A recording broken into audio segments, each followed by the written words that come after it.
विद्यार्थी मित्रांनो, मी परत एकदा स्वागत करतोय तुमचं आपल्या एका नवीन व्हिडिओमध्ये. इकडे बघायचं का इकडे बघायचं कळलं मला.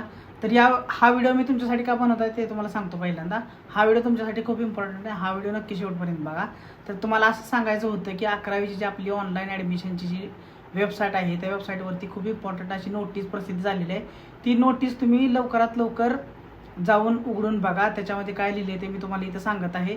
तरी पण तुम्ही ती ऑनलाईन वेबसाईट बघा आणि त्या वेबसाईटमध्ये असं लिहिलं आहे की 11वी ॲडमिशनची प्रक्रिया किती तारखेला चालू झाली होती. आपली 26 मे 2025ला चालू होती.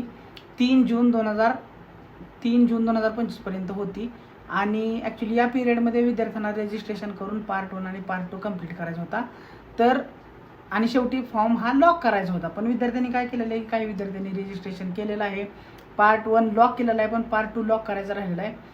आणि पार्ट 2 भरलेला आहे पण पार्ट 2 लॉक करायचा राहिलेला आहे. अशा विद्यार्थ्यांनी 6 जूनला म्हणजे आज दुपारी 12:15 ते 7 जून म्हणजे उद्या 12:30 वाजेपर्यंत यामध्ये जो कालावधीत आहे या कालावधीत लॉग इन करून ते त्यांचा फॉर्म लॉक करू शकतात.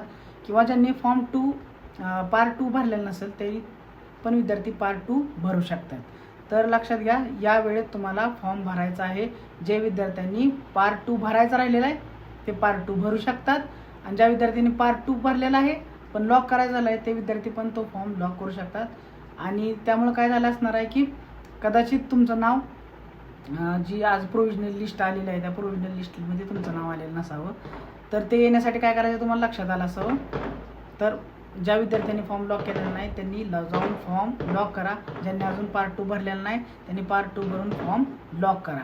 दुसरी नोटीस इम्पॉर्टंट अशी आहे की ज्या विद्यार्थ्यांनी अजून रजिस्ट्रेशन पण केलेलं नाही, म्हणजे त्यांना माहीत पण नाही की ॲडमिशन घ्यायचं असतं 11वीला, अशा विद्यार्थ्यांनी किंवा त्यांनी ठरवलं नसेल काय तर वेगळं करायचं, ITI वगैरे करायचं असेल त्यांनी ठरवलं असेल आणि अचानक त्यांना आता वाटतं की हां 11वीला ॲडमिशन घेऊ शकतो आपण, तर त्या विद्यार्थ्यांनी पण रजिस्ट्रेशन करू शकतात. रजिस्ट्रेशन करून पार्ट 1 पार्ट 2 भरून ते प्रवेश फेरीमध्ये प्रवेश करू शकतात आणि कॉलेजला ॲडमिशन घेऊ शकतात. पण कधी प्रत्येक राऊंडच्या आधी तुम्ही काय करायचं करू शकता, रजिस्ट्रेशन नव्यानं करू शकता. पार्ट 1 आणि पार्ट 2 तुम्ही भरून प्रवेश फेरी ज्या आहेत त्यांच्यामध्ये तुम्ही पार्ट घेऊ शकताय. पण कधी प्रत्येक राऊंडच्या आधी होणार आहे. तर पहिली नोटीस आणि दुसऱ्या नोटीसमधला तुम्हाला फरक समजला असावा असं मला वाटते.